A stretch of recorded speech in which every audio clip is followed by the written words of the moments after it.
Greeting everyone, my name is Lutfi Hamdan. My student ID number is 237920200006.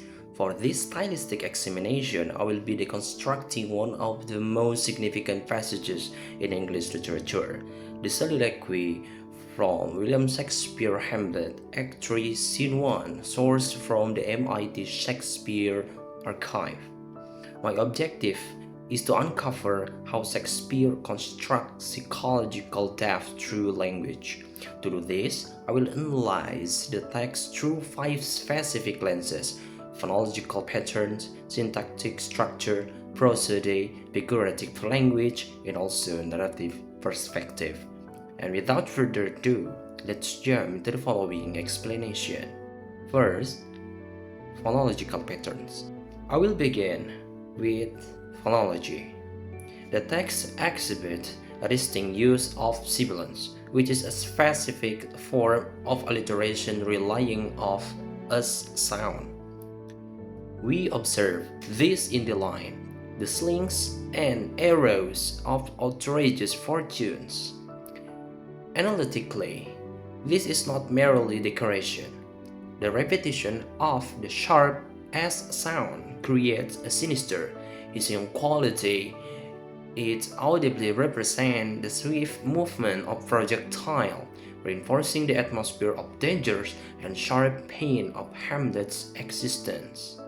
Second, syntactic structures.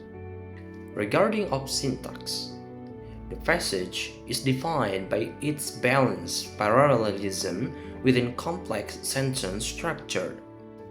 Hamlet presents his dilemma through paired infinitive phrase, to be or not to be. The stylistic function here is crucial. The syntax acts as a mirror to his hesitation by presenting two opposing options with identical grammatical weight.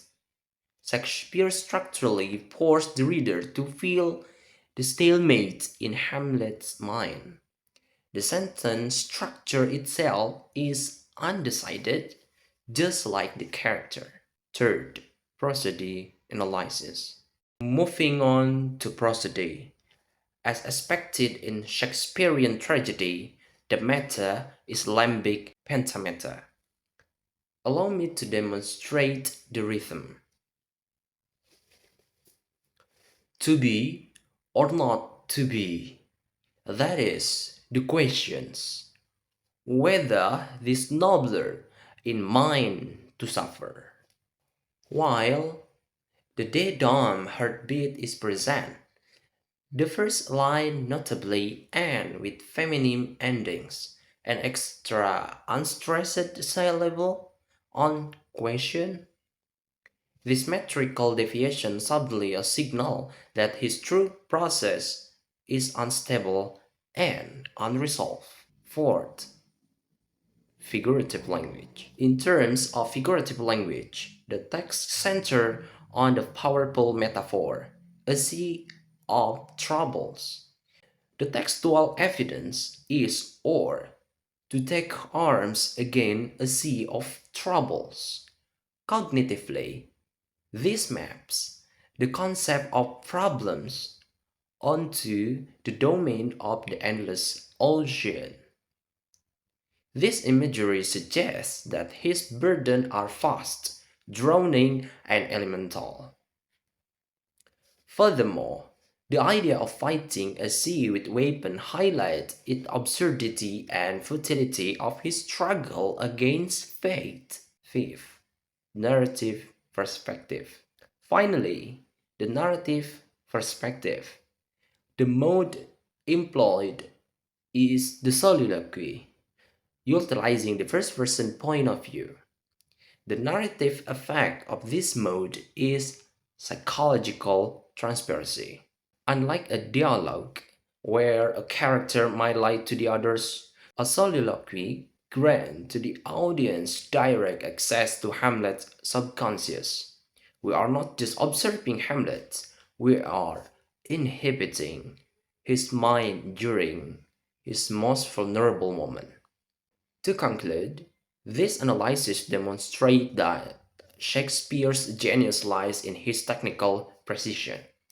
Through the calculated use of limbic rhythm, elemental metaphors, and parallel syntax, he does not simply describe a suicidal man, he linguistically reconstructs the sensation of hesitation.